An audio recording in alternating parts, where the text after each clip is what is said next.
করেছিল, কিন্তু সর্বশেষ আমাদের উপরে নির্যাতন শুধু নয়, আমাদেরকে যখন নিষিদ্ধ করেছিলেন আন্দোলন দমন করার জন্য, কিন্তু এদেশের মানুষ সেই শেখ হাসিনাকে সংগ্রামী ভাইরা, আমাদের সম্মানিত প্রধান অতিথি আমাদের মাঝে উপস্থিত হয়েছেন। আল্লাহু আকবার, আল্লাহু আকবার, জিন্দাবাদ জিন্দাবাদ,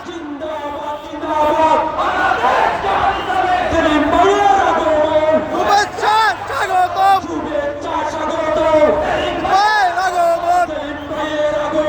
শুভেচ্ছা স্বাগতম,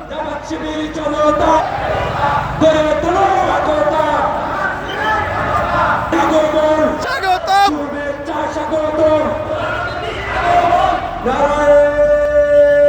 আল্লাহু আকবার।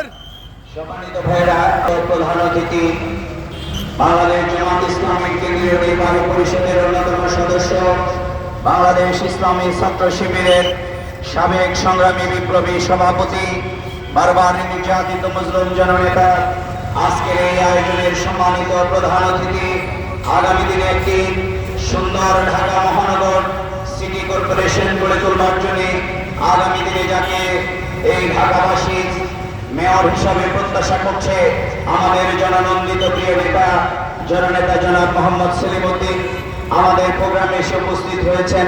আমরা প্রোগ্রামের পক্ষ থেকে তাকে আন্তরিক অভিনন্দন এবং মোবারকবাদ জানাচ্ছি। এবং আমাদের প্রধান অতিথি আমাদের উদ্দেশ্যে গুরুত্বপূর্ণ বক্তব্য রাখবেন। এর পরবর্তীতে আরো প্রোগ্রাম রয়েছে, এই জন্য আমি আমার কথাটি শেষ করতে চাই এইভাবেই।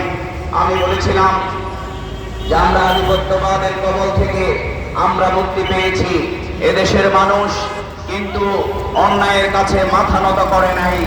আমাদের উপরে নির্যাতনের পরে নির্যাতন হয়েছে, আদর্শিকভাবে জামাত ইসলামীকে আওয়ামী লীগ মোকাবিলা করতে ব্যর্থ হয়ে আওয়ামী লীগ কিন্তু নির্যাতনের পথ বেছে নিয়েছিল।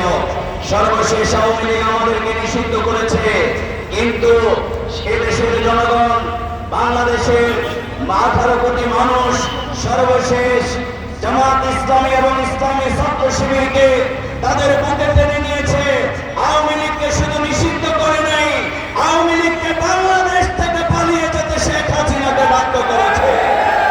সুতরাং আমরা বিশ্বাস করি আগামী দিনে একটি সুন্দর বাংলাদেশ, আগামী দিনের একটি ইনসাফ ভিত্তিক বাংলাদেশ, আগামী দিনের যে জনপদের মানুষ নির্যাতন সয়েছিল, কিন্তু আধিপত্যবাদের কবল, আধিপত্যবাদের সেই নখরকে আজকেও বাংলাদেশের মানুষ মেনে নেয়নি এবং মেনে নেবে না। ভারত আমাদেরকে রক্তচক্ষু দেখাচ্ছে, আমাদের